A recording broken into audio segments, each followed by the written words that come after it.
Hello and welcome everyone. Buckle up, because today I'll be giving you a hyperspeed rundown on the history of computer-generated imagery, or CGI, the pioneering tech that was born exactly 50 years ago and has since revolutionized the film industry. So grab your biggest hard drives, put on your motion capture suits, and try to keep up. Lights, camera, action.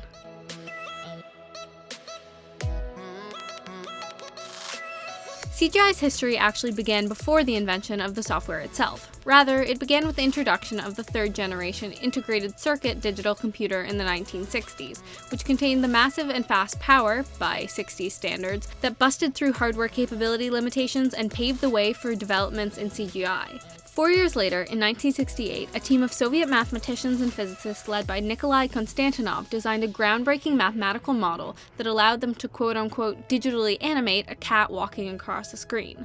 You'd think that they'd have had something more nuclear bomb related to do in the middle of a Cold War, but that's besides the point. The team formed a mathematically computable model that could replicate the physics of a moving cat and program them into the BESM-4 computer, which processed the equation and produced hundreds of frames. The scientists then printed the frames onto paper using alphabet symbols, because there was no way to print pixels at the time, before converting the individual prints into a cinefilm reel, which could be played on a projector.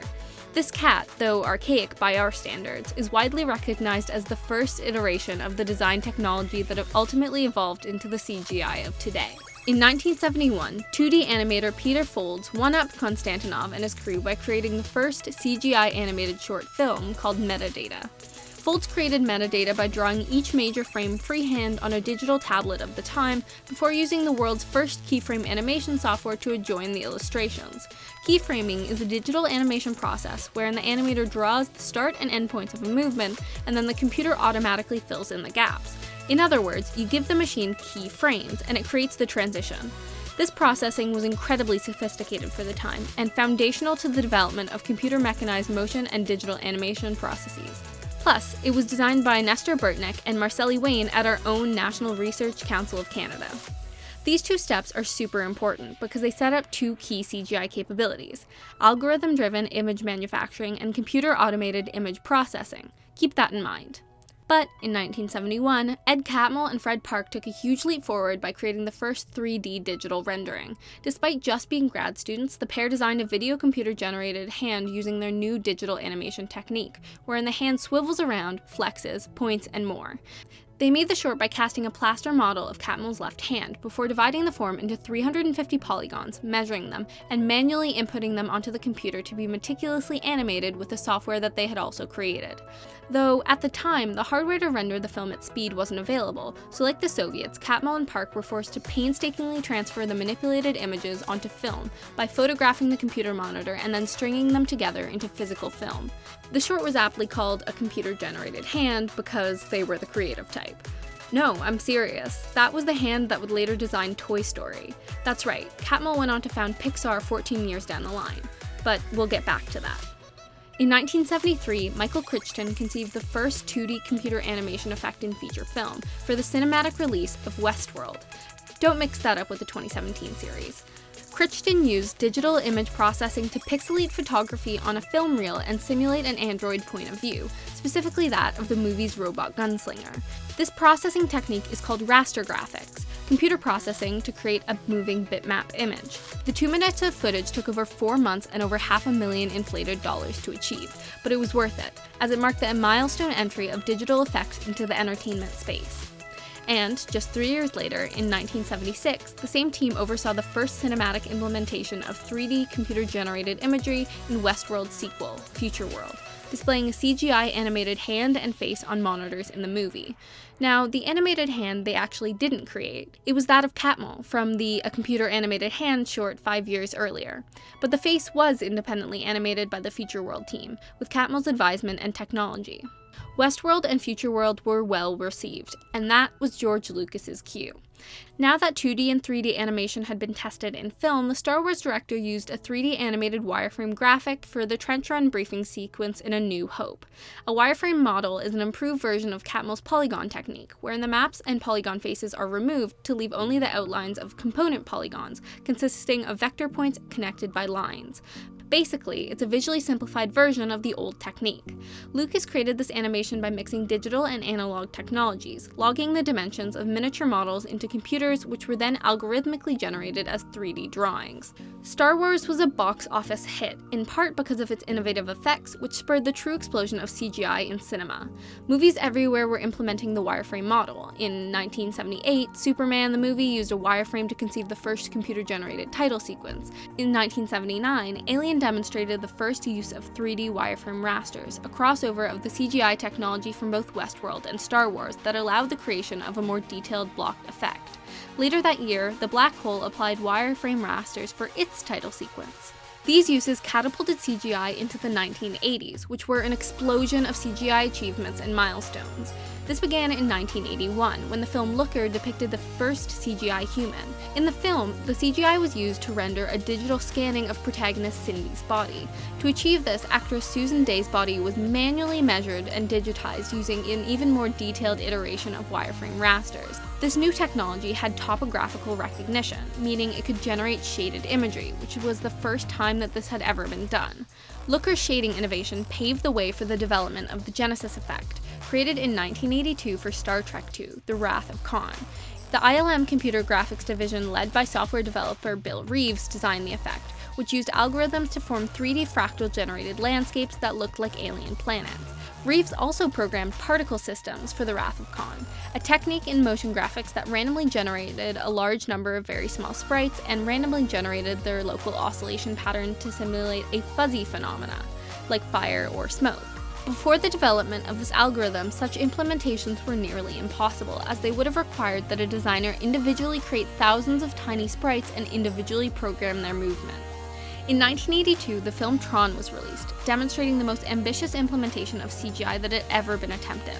The movie universe depicted 15 minutes of fully rendered computer-generated footage inside a universe called The Grid, which included over 200 scenes where all backgrounds, landscapes, buildings, and vehicles were computer-generated. It also included a very early facial movement animation, which was used to depict the master control program. All of this was done through a more complex version of the wireframe rasters that had been used for Looker, but what really made Tron stand out was the technical condition in which it was achieved. The computer only had 2 megabytes of memory and no more than 330 megabytes of storage. This meant that the computer could not achieve automatic coordinate-to-coordinate movement, so camera coordinates had to be inserted by hand for each frame. Approximately 150 coordinates were needed per second, making the 15 minutes of film stunningly labor-intensive. This marked the first time that a movie had included an extended CGI sequence and has since made Tron a cult classic. It was even nominated for 2 Oscars at the time, but shockingly not for visual special effects. Actually, at this point, no CGI animation had ever been nominated for that Oscar category. Wait, what? At the time, the Academy considered computer graphics to be too easy compared to traditional animation.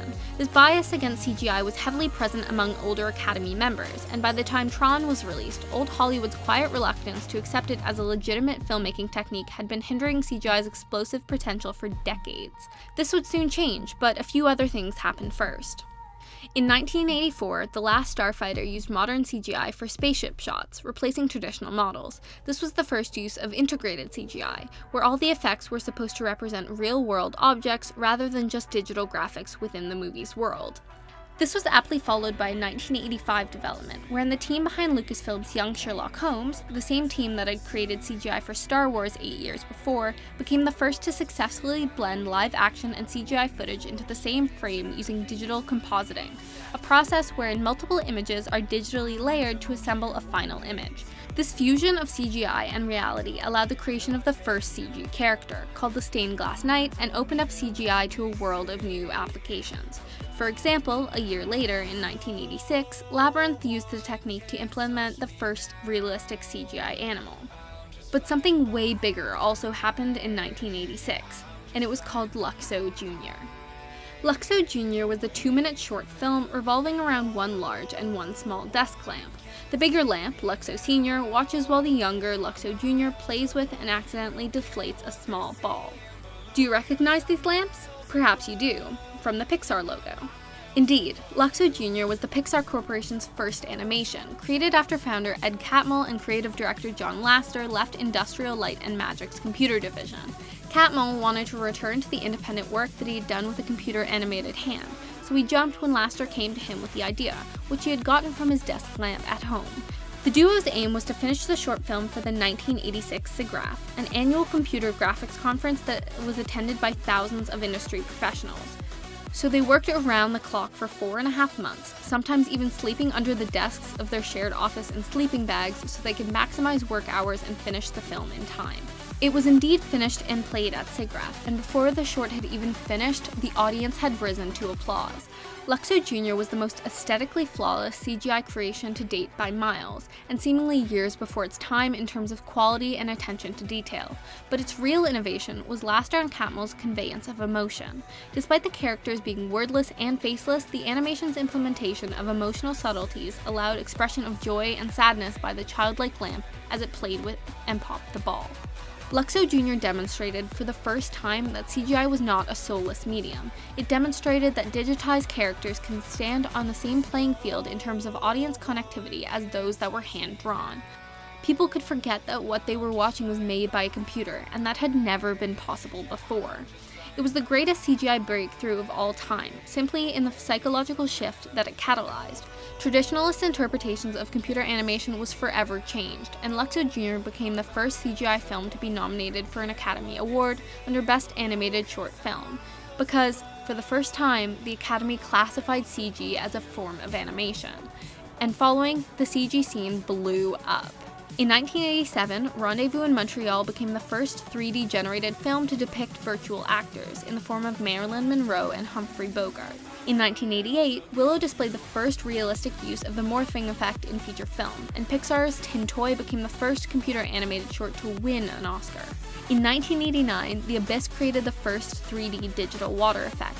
Les Faibles Géométriques produced the first series of CGI animated shorts, and Indiana Jones: The Last Crusade used an all-digital composite background for the first time. In scenes depicting aircraft action, the characters were imposed via blue screen against a manufactured background.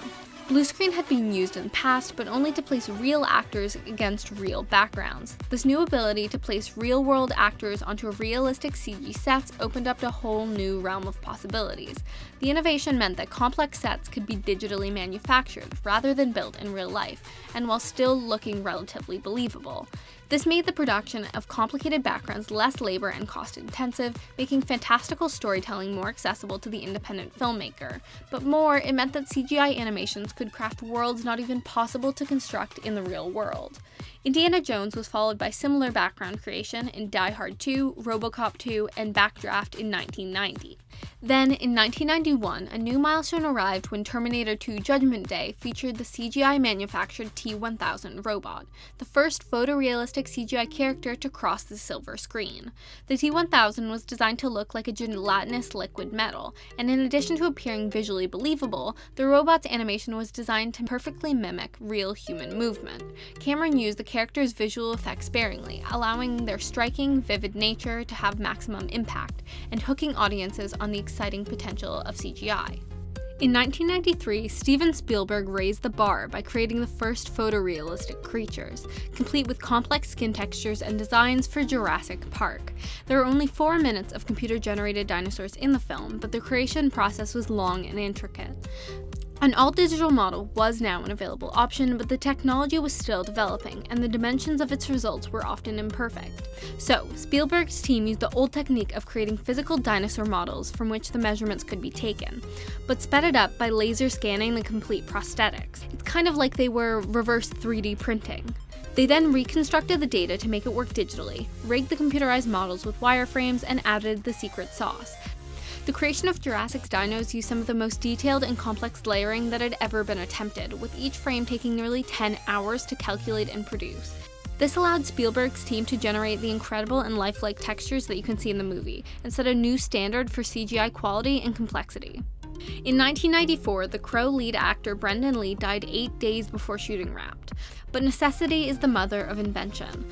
Filmmakers were able to keep his character in the film through a combination of rewrites, stunt doubles, reused shots, and CGI. They superimposed a digitized version of Lee's face onto a body double for dialogue scenes, making The Crow the first example of an actor being seamlessly implemented into a film through digital animation. The technique has since been used in blockbuster film franchises like The Fast and the Furious to recreate Paul Walker, The Hunger Games to recreate Philip Seymour Hoffman, and Star Wars to recreate Carrie Fisher. In 1995, the Pixar crew came back and swinging with another hugely ambitious CGI achievement. The company's first feature film, Toy Story, got the title of being the first fully computer-animated movie, and it was a huge commercial success. The decision to embark upon the project came after a wildly positive reaction to Luxo Jr. and Tin Toy in years before, and demanded a team of 27 animators. Each character was either created out of clay or diagrammed digitally before being formally modeled. The motion controls were then coded, with Woody's being the most complex. The cowboy required 723 controls, including 212 for his face alone.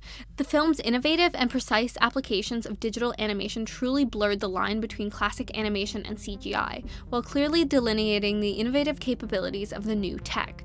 Creative director John Lasseter actively implemented nuances that cannot be achieved in classic hand-drawn animation, such as the reflections in Buzz's helmet or the Venetian blind shadows falling across Andy's room.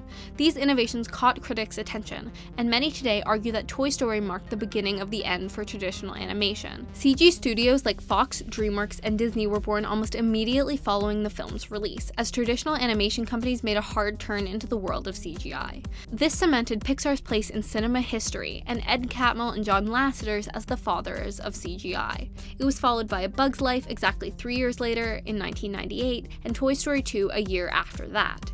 In 1999, the Star Wars franchise marked another milestone in CGI history by using motion capture for the first time ever in The Phantom Menace. Motion capture, or mocap for short, is the process of recording the movement of objects or people in a way that can be digitally processed to generate complex wireframe models. The performer wears markers near each joint to identify their motions, which the computer can then track and map. But which character, you ask, was this incredibly innovative tech used to create? Jar Jar Binks. That's right. The first character that was ever developed via motion capture was Jar Jar Binks. Ahmed Best acted on the set opposite other performers while wearing a special suit with markers, which was then used to create the digital rendering of the character that we all know and hate. Sir Binks aside, the technology was unprecedented, and moving into the 21st century, CGI possibilities seemed endless. Digital imagery was becoming more and more integrated with authentic film footage, making computer-generated extras or stunt doubles more and more common. Plus, complex photorealistic props and sets could now be created for a relatively low cost. This opened the door to independent filmmakers wishing to implement large and complicated sets on a limited budget, and so hugely expanding the accessibility of cinema. In 2001, for example, Jimmy Neutron became the first CGI feature-length movie made using off-the-shelf hardware and software for just a $25 million budget. Not chump change, but pretty cheap in the world of blockbusters. Now let's jump forward to 2009. The year Up became the first computer-animated feature to be nominated for an Academy Award for Best Picture, marking Pixar's maintained dominance over the space. But perhaps even more impressive that year was the theatrical release of James Cameron's Avatar. The film pushed CGI to its highest level yet by creating a cinematic world that was entirely conceived via photorealistic mocap. Cameron transformed the entire cast of actors into the Na'vi, the native residents of Pandora, his likewise digitally manufactured realm. Avatar was approximately 60% CG, and the creation of those sequences revolutionized the mocap technique. To make the Na'vi look as realistic as possible, Cameron implemented image-based facial performance capture. In addition to motion capture suits with markers, actors wore head rigs equipped with standard definition cameras to individually capture their faces and perfect the subtleties of their expressions. But more, Avatar marks the first use of Simulcam, a revolutionary new camera system able to process mocap in real time and deliver a live-action image of the actor moving around as their CG character. This allowed Cameron and his team to create a CGI world that felt truly alive, where the interplay between real and digital becomes virtually indistinguishable. For its effort and innovation, Avatar was ultimately nominated for 9 Academy Awards, including Best Picture. The latest development in CGI came in the form of Jon Favreau's The Jungle Book remake in 2016. The film blends Mowgli, the live-action protagonist, with environments and photorealistic animals crafted entirely using CGI. That's right, only a blue screen set and no real animals were used for the whole film. And that's where we are today. Using technology, filmmakers can craft entirely realistic worlds bounded only by their imaginations. Just 50 years ago, when a few Soviet scientists mathematically assembled 2 seconds of a cat walking in a physical film reel, that was unthinkable. Now, it's the new normal. CGI has revolutionized the way that we conceptualize cinema and forever changed the stories that we are capable of telling. Now, we'll just have to wait and see what's next.